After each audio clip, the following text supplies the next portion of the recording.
ओम नमो आयरियाणम। ओम नमो वज्रायाणम। ओम नमो लोए सब साहुरम। अनंतानंद सत्य परमेश्वरी भगवान की जय। देवादिदेव आदिनाथ भगवान की जय। देवादिदेव मूलय मनुष्यप्रतनाथ भगवान की जय। शासनय भगवान महावीर स्वामी की जय। आचार्य भगवंत कुंद कुंद स्वामी की जय। आचार्य भगवंत विराट सागर जी महाराज की जय। भट्टाचार्य आचार्य भगवंत विशुद्ध सागर जी महाराज की जय।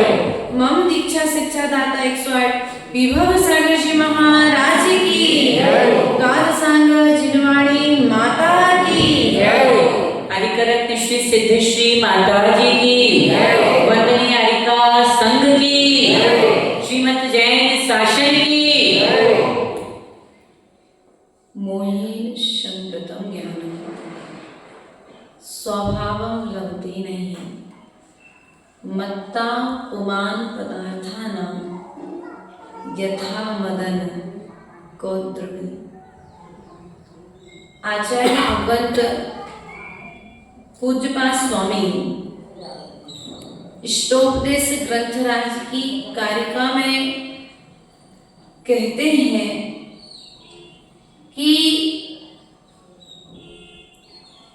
यह जीव अनादि काल से मोह रूपी मदिरा को पीकर के इतना मस्त हो गया है कि उसे अपने स्वरूप का भान और ज्ञान ही नहीं है। इसलिए इसी संसार में रहने वाले भगवान आदिनाथ के काल से भगवान महावीर स्वामी के काल पर्यंत तक चतुर्थ काल में अनंत अनंत जीवों ने मोक्ष प्राप्त कर लिया और कई जीव ऐसे हैं जिनका मोह की मदिरा का नशा जिनका नहीं उतरा, वे आज इस पंचम काल में परिभ्रमण कर रहे हैं। आज भी प्रमाद के बस होकर के पाप को पाल रहे हैं। हाँ, हमारा प्रमाद ही पाप का पालन कर रहा है। यदि हम प्रमाद का त्याग कर दें तो पाप हमारे जीवन से चला जाएगा। पाप को जाने में समय नहीं लगेगा। काल बुरा नहीं था, बुरे हमारे भाव थे। जीव बुरा नहीं था, हमारे उस जीव को देखने की दृष्टि बुरी थी, हमारी मोह की अवस्था थी। इसलिए हम इस जीव को जिस रूप में देखना चाहिए उस रूप में देख नहीं पा रहे हैं। ये आत्मा मुझे शरीर रूप दिख रही है। इस आत्मा की लोग कहते हैं यदि हम भोजन ग्रहण नहीं करेंगे तो हम तो क्या हो जाएंगे, मरण को प्राप्त हो जाएंगे। ध्यान रखना प्रिय बंधु, इस आत्मा का कभी मरण होता है क्या? नहीं होता है। ये आत्मा कभी जलता नहीं है, ये आत्मा कभी मरता नहीं है, ये आत्मा कभी गलता नहीं है, ये आत्मा कभी कटता नहीं है। लेकिन हमारी दृष्टि, हमारी भावनाएं, हमारी सोच में क्या बैठा हुआ है? वैराग्य की ओर ना बढ़ने का कारण है मोह का तीव्र उदय। और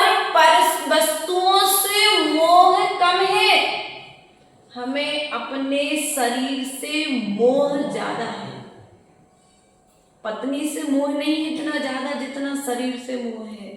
पैसे से भी मोह नहीं है, परिवार से भी मोह नहीं है, अन्य अन्य समस्त वस्तुओं से जितना मोह नहीं है जितना मोह मुझे मेरे इस शरीर से है। और शरीर का पालन पोषण मैंने अनादि काल से किया है, इसलिए आज भी हमें शरीर प्राप्त करना है। इस शरीर का पालन करो, लेकिन कब तक? आचार्य गुरुदेव कहते हैं कि शरीर को चलाने के लिए भोजन लेना, लेकिन तुम आप अपनी स्थिति वर्तमान में क्या है कि हम पेट भरने के लिए भोजन नहीं कर रहे हैं, इच्छाओं की पूर्ति के लिए भोजन कर रहे हैं। ध्यान रखना है प्रिय बंधु, जितना जितना मोह का त्याग होगा उतना उतना संसार कम हो जाएगा। कल हमने आपको बताया था कर्मों का राजा है मोहिनी कर्म। मोह घटा कि अनंत सुख प्रगटा, और अनंत सुख जहां पर प्रगटेगा वहां पर धीरे धीरे समस्त कर्म, बोलो तो आज मौन लेके आया क्या? चतुर्दशी है, मौन है सबका, ध्यान रखना है। आचार्य गुरुदेव कहते हैं ज्ञान चाहिए। कौन सा ज्ञान चाहिए? किताबों का ज्ञान चाहिए, बोलो तो, कि भेद विज्ञान रूप ज्ञान चाहिए, भेद भाव रूप ज्ञान चाहिए, कि आत्मा की विशुद्धि बनी रहे वो वाला ज्ञान चाहिए। कौन सा ज्ञान चाहिए? जब अवधि ज्ञान की चर्चा चलती है, तत्वासूत्र ग्रंथराज जब खोलते हैं तो श्रावक ऐसा विचार करता है, काश एक बार मुझे अवधि ज्ञान मिल जाए। क्या हो जाए? अवधि ज्ञान मिल जाएगा। ज्यादा कठिन नहीं अवधि ज्ञान पाना। तो अवधि ज्ञान का उपयोग क्या करेगा? हमने पूछ लिया अभी सागर चातुर्मास में बच्चों के बीच में व्याख्यान चल रहा था, हमने पूछ लिया बेटा तुमको अवधि ज्ञान हो जाएगा, चाहिए मिल जाएगा, भगवान की पूजन करो, भगवान के द्वारा बताए हुए मार्ग पर चलो, अवधि ज्ञान मिल जाएगा, क्योंकि देव बन जाओगे। लेकिन उसका उपयोग क्या करोगे? बोले सबसे पहले मैं अपने जिस दोस्त से लड़ाई हुई है ना उसके विषय में देखो क्या मेरे विषय में क्या योजना। ज्ञान तो मिल गया, लेकिन ज्ञान का उपयोग, ये शरीर तो मिल गया लेकिन हमें शरीर का उपयोग, बोलो तो इसी शरीर का सदुपयोग करके साधना करके इस पंचम काल में भी श्रावक साधु बन करके सिद्ध बनने की तैयारी कर रहे हैं। और हम इस शरीर से भोगों का उपभोग करके भोग कर करके क्या कर रहे हैं? नीची जातियों में जाने, कुलों में जाने की, गोत्रों में जाने की तैयारी, गतियों में जाने की तैयारी। जाना तो निश्चित है ना सबको। कहाँ जाओगे? है भैया कह रहे स्वर्ग जाएंगे, क्योंकि हमारा रिजल्ट हमारे पास में है। हमने परीक्षा हाल में बैठ करके आंसर शीट में क्या लिखा है ये मुझसे ज्यादा किसी दूसरे को मालूम नहीं। आप अपने स्वयं निर्णायक हैं, इसलिए आपको जैसे अंक चाहिए है वैसा आंसर शीट में आप लिखना प्रारंभ। ये मनुष्य पर्याय तुम्हारे लिए एक फार्म की तरह मिली है। अब तुम यहाँ पर 6 आवश्यक कर्तव्यों के पालन की चर्चा आई है। उन आवश्यक कर्तव्यों का निर्दोष पालन करके आप चाहो तो स्वर्ग और सिद्धालय भी जा सकते हैं, और स्वर्ग और सिद्धालय नहीं जाओगे तो नीचे के 2 तिरंच और बोलो तो आदि व्यवस्थाएं तो फिर नीचे की है ही।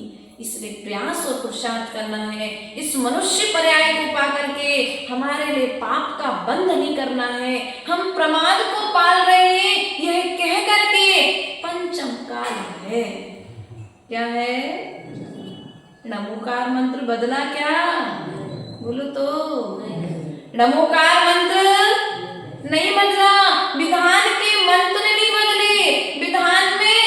विधान करने वाला श्रावक विधान करके मोक्ष चला गया, लेकिन हम बदला है तो कौन बदला है?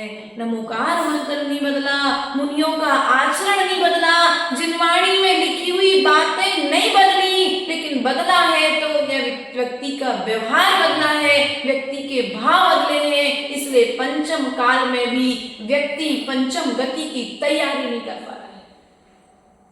कोई व्रत और नियम लेने को कह दो, माता जी आपने आलू का त्याग नहीं कराया, आपने कोई और चीज का त्याग नहीं कराया।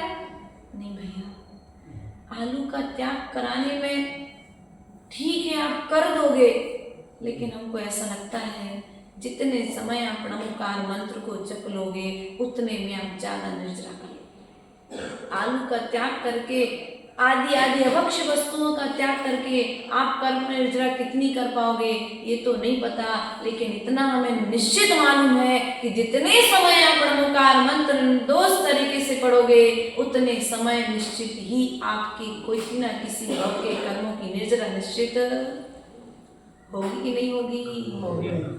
हमने आपको कोई अभक्ष्य वस्तु का त्याग कर दिया, वो आपको प्रिय थी तो त्याग तो यहाँ कर जाओगे, लेकिन दिन भर बोलो तो संकलेश। अरे यार आज ही तो जाना था पार्टी में, माता जी ने आज त्याग करा दिया। अब माता जी को घर पर बैठे बैठे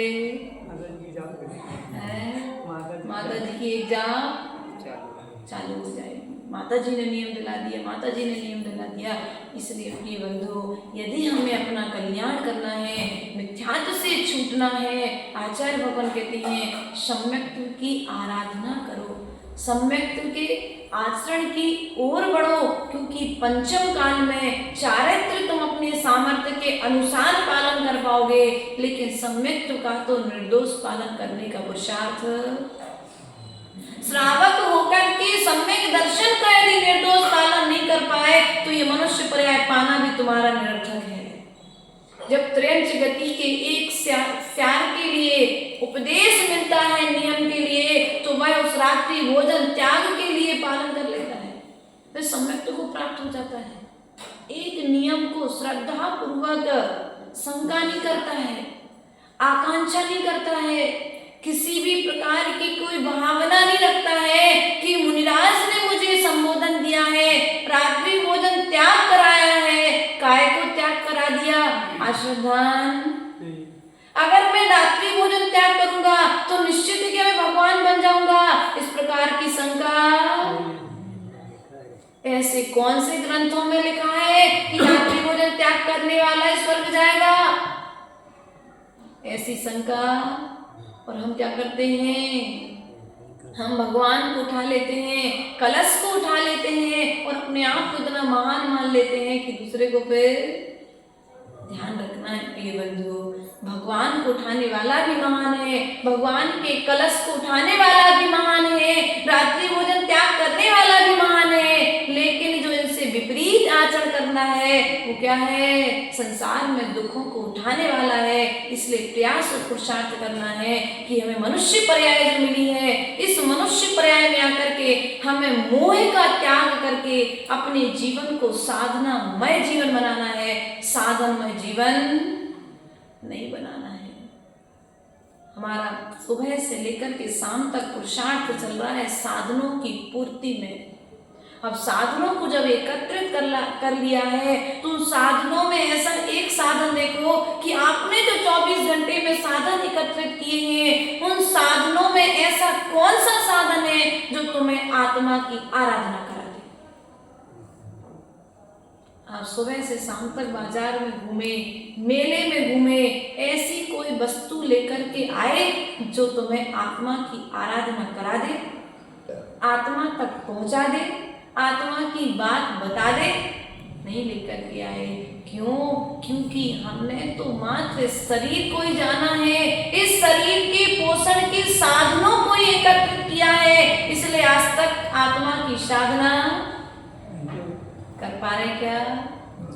इसलिए प्रिय बंधुओं, यदि आत्मा तक पहुंचना है तो बाजार में और मेले में जाने की जरूरत नहीं है। जिनालय में आकर के माँ जिनवाणी के चरणों में बैठने की जरूरत है, क्योंकि जो जिनवाणी के चरणों में बैठेगा वह निश्चित ही एक दिन सिद्धालय में जाकर के विराजमान हो जाएगा।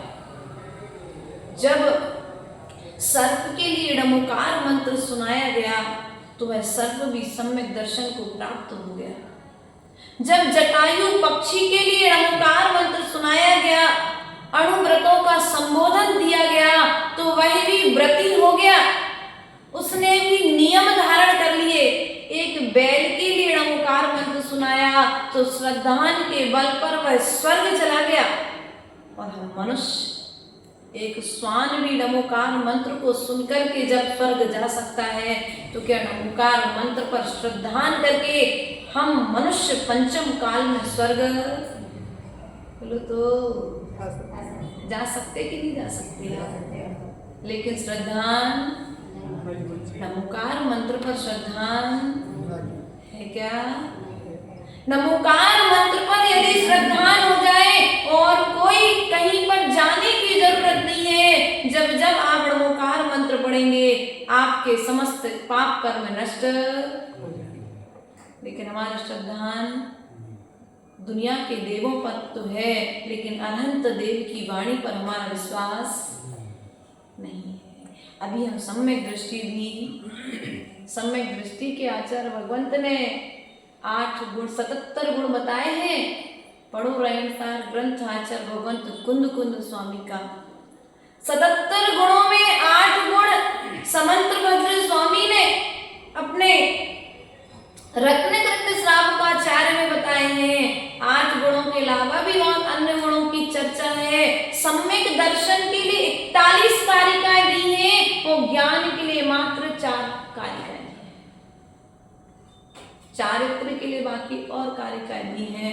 तो ध्यान रखना है, यदि हमारा दृढ़ श्रद्धान मजबूत होगा तो हमारा निर्चारित्र का और ज्ञान निर्दोष पालन ज्ञान चाहिए बोलो तो माँ ध्यान रखना।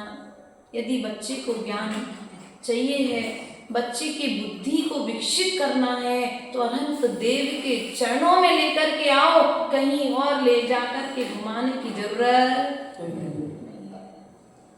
हम इधर उधर घूमते हैं, बच्चे को बुद्धि आ जाए, भगवान का गंधोदक लगाओ तो मस्तिष्क पर अपने आप बुद्धि का विकास हो जाएगा। अज्ञान हटेगा तो अपने आप ज्ञान का दीप। लेकिन मोह की दशा ऐसी है कि हम चाहते हैं तत्काल तत्काल हमें फल मिल जाए। तो ध्यान रखना, ये जो जिनेंद्र भगवान के वचन हैं ये आयुर्वेदिक औषधि की तरह है। एक एलोपैथिक होती है और एक आयुर्वेदिक होती है। तो जो अन्य स्थानों पर जाकर के आप आराधना करते हैं और आपको लगता है मुझे तत्काल में फल मिल गया है, ध्यान रखना है वो एलोपैथिक दवाई है। थोड़ी देर के लिए रोग दवा है, लेकिन रोग ठीक हुआ है क्या? रोग ठीक नहीं हुआ है, मात्र रोग दवा है। 15 दिन बाद फिर आप बीमार, कुछ नई दूसरी बीमारी लेकर के कर्मोदय में। लेकिन ये स्थान एक वो स्थान है कि जब आप इनके चरणों में आएंगे तो जड़ से थोड़ा धीरे धीरे जरूर होगा, लेकिन कर्म जड़ से शांत। इतना धैर्य तुमको, आज व्यक्ति के पास धैर्य नहीं है, सब कुछ है लेकिन धैर्य। सम्यक की आराधना धैर्य से होगी। मैना सुंदरी के जीवन में देखो तो धैर्य की परीक्षा। सगा पिता जिसकी पुत्री मात्र कर्म सिद्धांत माँ से, आरिका माता से पढ़ा था, मेरे भाग्य में जो होगा वही मेरा पति होगा, नहीं उस चयन किया पिता ने। एक कोढ़ी को लाकर के उसका विवाह करा दिया। उसने फिर भी जिनवाणी पर अपना विश्वास, आज इतनी श्रद्धा है क्या? आज के बच्चे कहते हैं मम्मी पापा में समझ का है, मैं अपने हिसाब से लड़का लो। तो इतना श्रद्धा हमारे भीतर में, इतना धैर्य हमारे भीतर में नहीं है। मैना सुंदरी अपने पिता से क्या कहती है? कोड़ीपति जो दिया आपने कामदेव बन जाएगा। मैना सुंदरी कहे पिता से एक दिन ऐसा आएगा। इतना विश्वास, इतना धैर्य, इतनी श्रद्धा हमारे पास है क्या? मानतू को स्वामी के लिए 48 तालों में बंद कर दिया, फिर भी डरे। बोलो तो डर गए थे क्या? बादीराज स्वामी ने एक ही भाव स्त्रोत के माध्यम से अपने रोग को शांत कर लिया। धनंजय कवि ने अपने पुत्र को ठीक कर लिया। 48 ताले से मानतुंग गोस्वामी बाहर आ गए और हम एक भी ताला क्यों नहीं तोड़ पा रहे?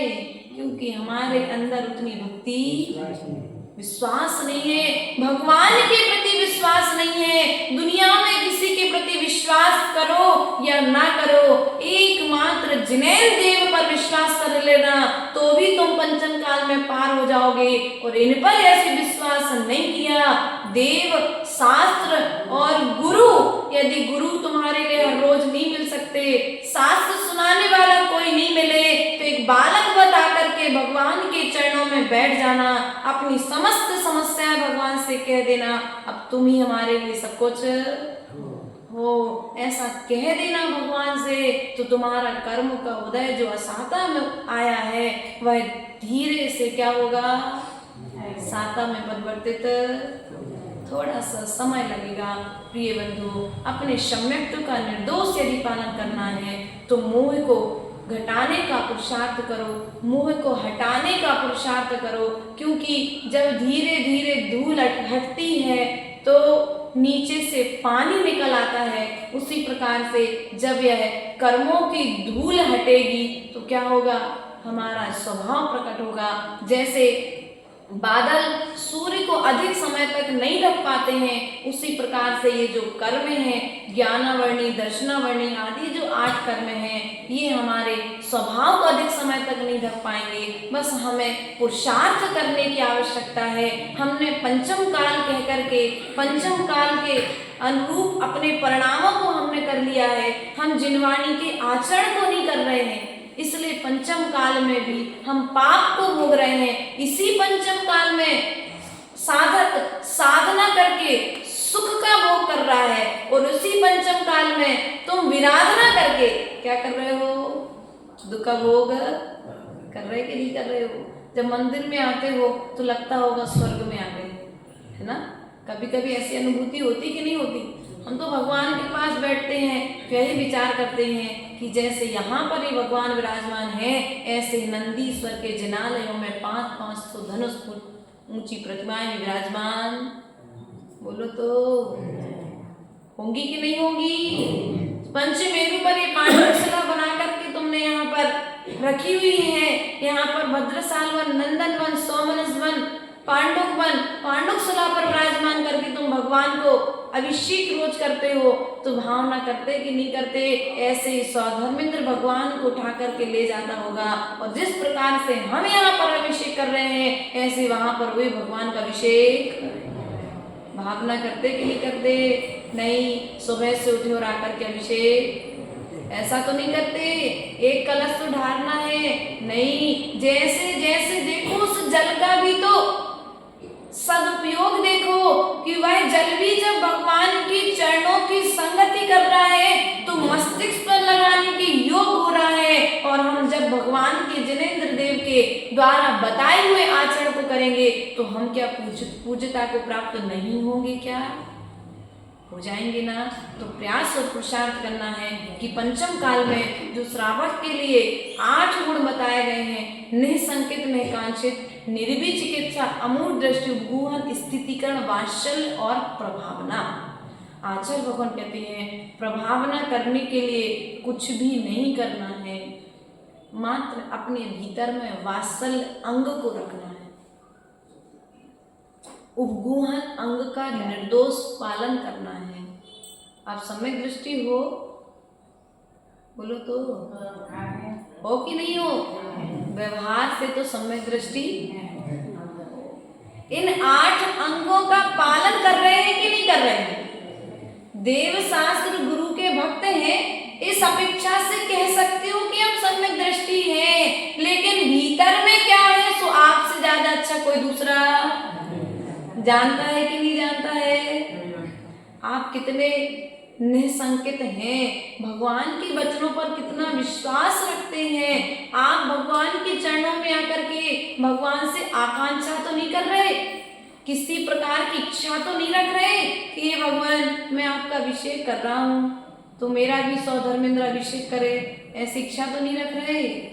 हाँ, ऐसी भावना मत रखना भीतर में। वो तो आदि पुराण में स्पष्ट आया है कि जो भगवान को उठाता है अपने हाथों में, सौधर्म इंद्र उसे अपने हाथों में उठाता है। जो भगवान का अभिषेक करता है, सौधर्म इंद्र पांडुक शिला पर ले जाकर के उसका भी एक दिन स्वर्ण कलशों से अभिषेक करता है। प्रिय बंधुओं, बहुत सारी व्यवस्थाएं आदि पुराण आदि ग्रंथों में आई हैं श्रद्धान के लिए, तो हमें विश्वास रखना है कि इससे श्रेष्ठ स्थान हमारे लिए कर्म निर्जरा का कोई दूसरा स्थान। अन्य स्थानों पर जाओगे तो कर्म का बंध करके आओगे, मात्र एक स्थान ऐसा स्थान है जहां पर तुम आकर के कर्म की निर्जरा कर सकते हो। आचार्य भगवान ने अष्टपाहुर ग्रंथ राज में कुंद कुंद स्वामी ने मिथ्यात्व के सेवन का फल बताया।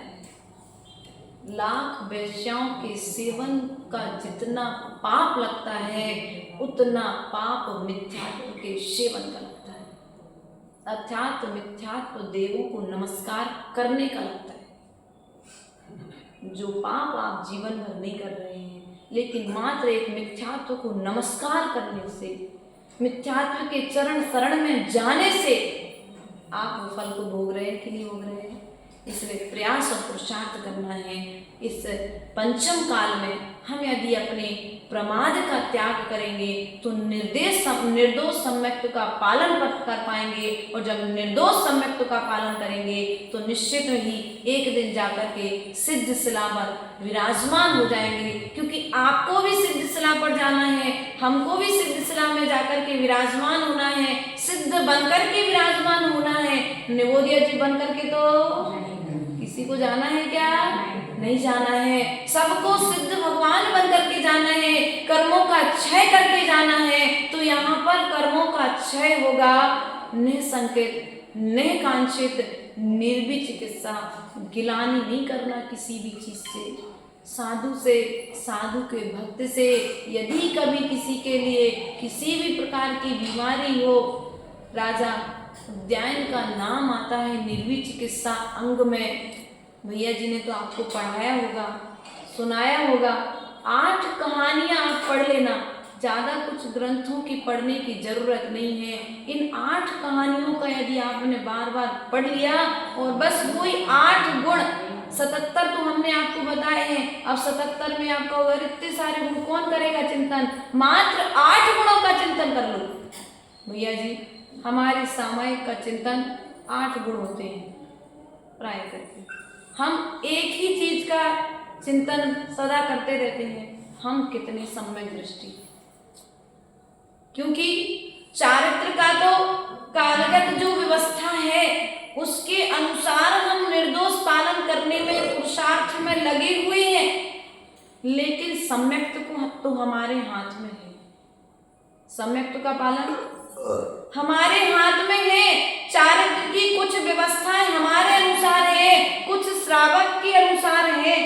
आचर्य आदि निर्दोष पालन जो है कुछ श्रावक के अनुसार है, तो सम्यक्त का निर्दोष पालन, निर्विचिकित्सा, वह राजा उद्यान। मुनिराज, जब स्वर्ग में चर्चा हुई कि राजा उद्यान के जैसा कोई दूसरा नहीं है, तो उसके सम्यक्त की परीक्षा लेने के लिए देव मुनि का भेष बना करके आ गया।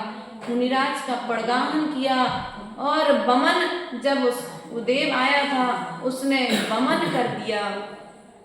बदबू युक्त जितने श्रावक थे सब श्रावक चौका छोड़ करके चले गए, लेकिन उस राजा ने अपने दोनों हाथों से उस वमन को साफ किया। यह देख करके वह देव अपने स्वरूप में आया और राजा को नमस्कार करके अपने स्वर्ग वापस चला।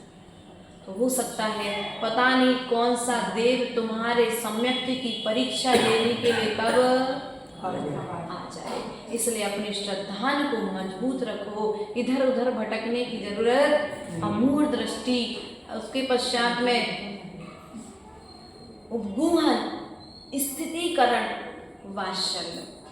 उपगूहन हम कितना कर रहे हैं आज।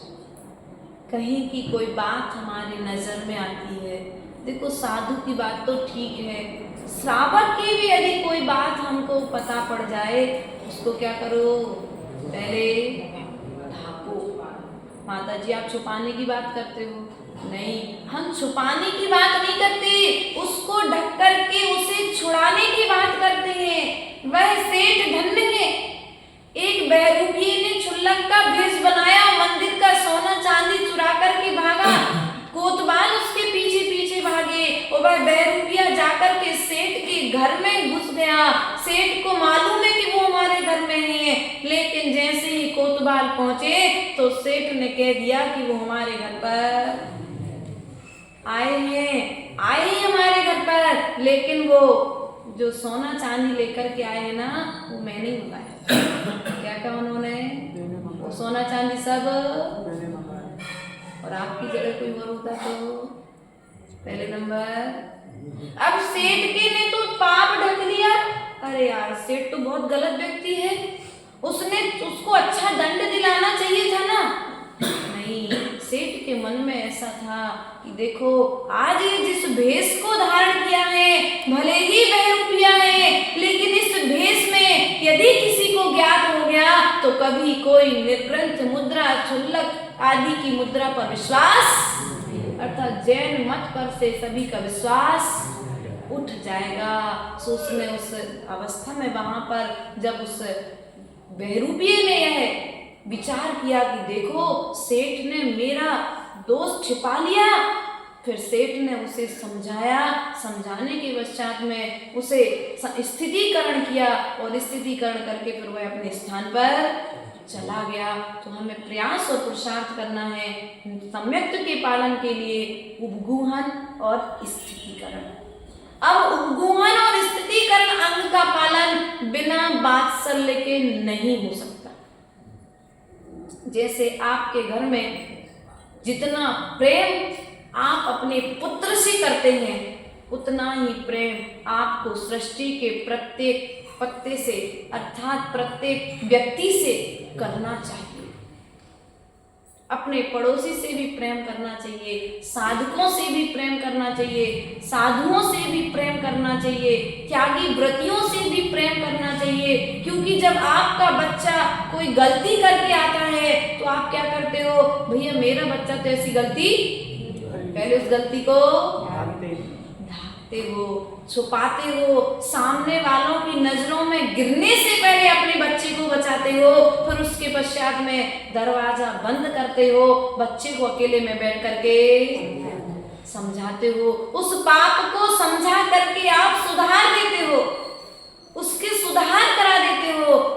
तो किस बल पर हुआ ये, भीतर में प्रेम था ना बच्चे के प्रति, कि यदि बच्चे को आज हमने सबके बीच में जलील कर दिया तो कल वह बच्चा फिर बात नहीं मानेगा, हो सकता है और दुष्ट कार्य करने लग जाए। इसलिए प्रयास और पुरुषार्थ करो। यदि तुम्हें समत्व को प्राप्त करना है तो इन 8 कहानियों को, ज़्यादा बड़े बड़े ग्रंथ पढ़ने की जरूरत नहीं है, ज़्यादा बड़े बड़े शास्त्रों तक जाने की जरूरत नहीं है। मात्र ये चरणानी योग की 8 कहानियों को यदि तुमने निर्दोष तरीके से पढ़ लिया और पढ़ने के बाद समझ लिया और समझने के पश्चात इनका आचरण कर लिया तो जिन शासन की प्रभावना निरंतर होती रहेगी। इन्हीं भावनाओं के साथ में बोले परम पूज्य आचार्य गुरु और एक्सपर्ट विभव सागर जी महाराज की अंशामय विश्व धर्म की हरिकरत्न माश की सिद्धेश्वरी माता जी की वंदनीय हरिका संत की। देखो आपको देव शास्त्र गुरु पर श्रद्धा करना है और मात्र सच्चे देव शास्त्र गुरु पर श्रद्धा करना है और श्रद्धान पर ही मेहनत करना है। पूज्य सम्यक दर्शन की 8 अंग की बहुत संक्षिप्त सी व्याख्या हमारे लिए की मैं निवेदन कर रहा हूँ। मैंने तो माता जी से प्रार्थना की है, आज फिर एक बार पूरी समाज के बीच में आपसे प्रार्थना कर रहा हूँ कि आने वाली अष्टांगिका में सिद्धों की दिव्य आराधना करने का उत्सव महोत्सव हम लोगों के पुण्य से युगल मुनि राजों के मंगल सानिध्य में हो रहा है।